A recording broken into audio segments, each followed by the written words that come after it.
These videos are strictly only for entertainment and educational purposes. I do not encourage or endorse to any of the behaviors of the people I am talking about in my videos. When Nicholas Barclay first went missing, his family didn't immediately raise the alarm. Nicholas was a troubled kid and had a court hearing scheduled for the day after his disappearance that would determine if he would be sent to a home for juvenile delinquents. His family simply assumed he had run away to avoid the consequences of the hearing. Soon, however, it became clear that he was missing. He had only been carrying $5 bill, and as far as anyone knew, hadn't packed any clothing. If he had been planning to run away, his family theorized, he would likely have taken personal items with him.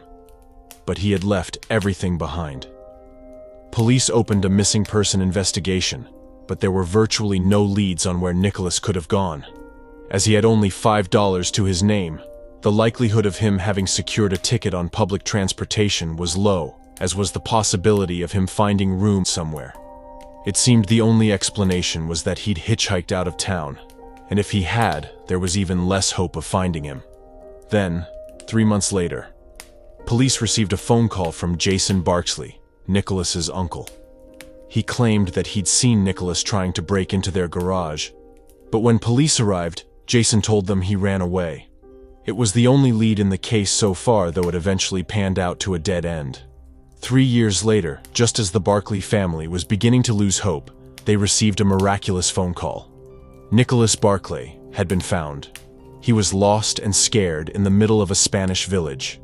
Immediately, he was flown back to the United States and reunited with his family. The family welcomed him back at once with open arms and an open home. They had kept his room just the way he left it, and had been anxiously awaiting his return. They missed him so much that they didn't notice the glaring inconsistencies between the son who had gone missing and the one who had been returned to them.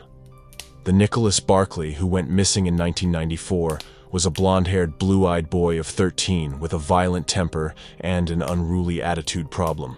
The Nicholas Barclay who was found in Spain in 1997 was a dark-haired, brown-eyed boy of 16 who was eerily calm and made those around him uneasy.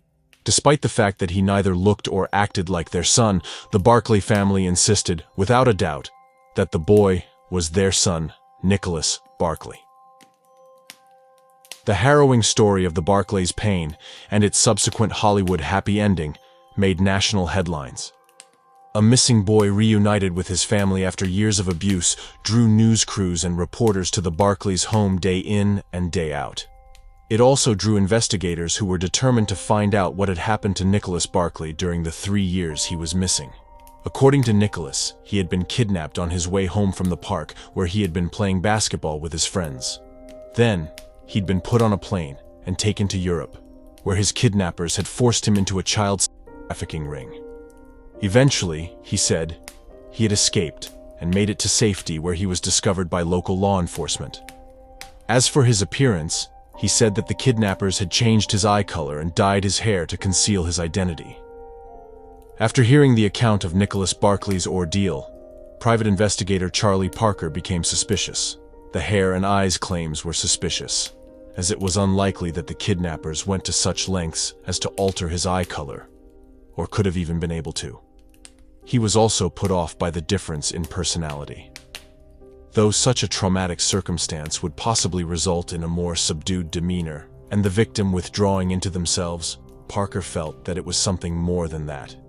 He didn't seem withdrawn, he simply seemed more mature, older, even, than his reported 16 years. To Parker's surprise, he was correct. Nicholas Barclay was not, in fact, 16, as he claimed to be, but 23. Furthermore, he wasn't even Nicholas Barclay, but a Frenchman named Frédéric Bourdin, also known as the Chameleon by Interpol.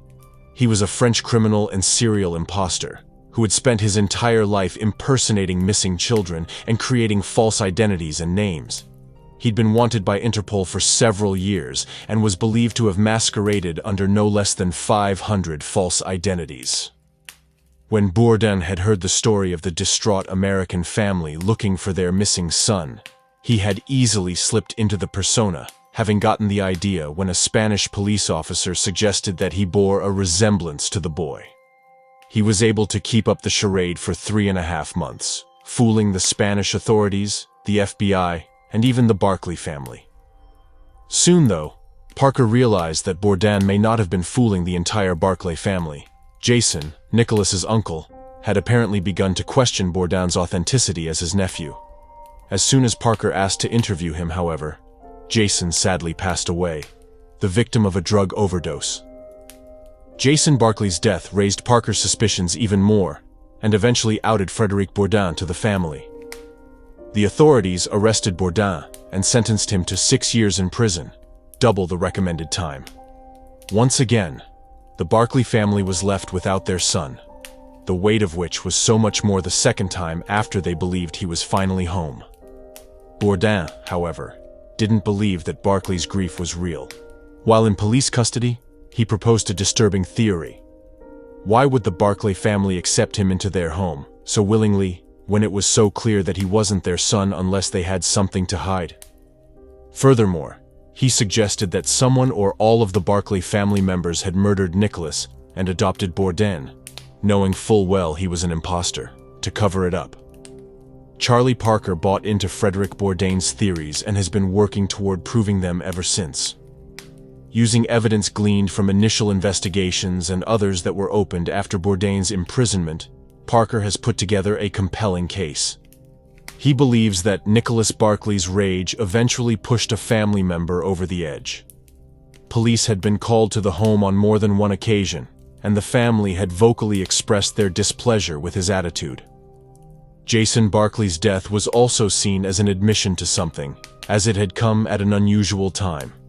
Though there is no body, and there has been no confession but that of a known criminal, Parker remains confident that the Barclays are not blameless in their son's disappearance, and is hell-bent on discovering exactly what they had to do with it.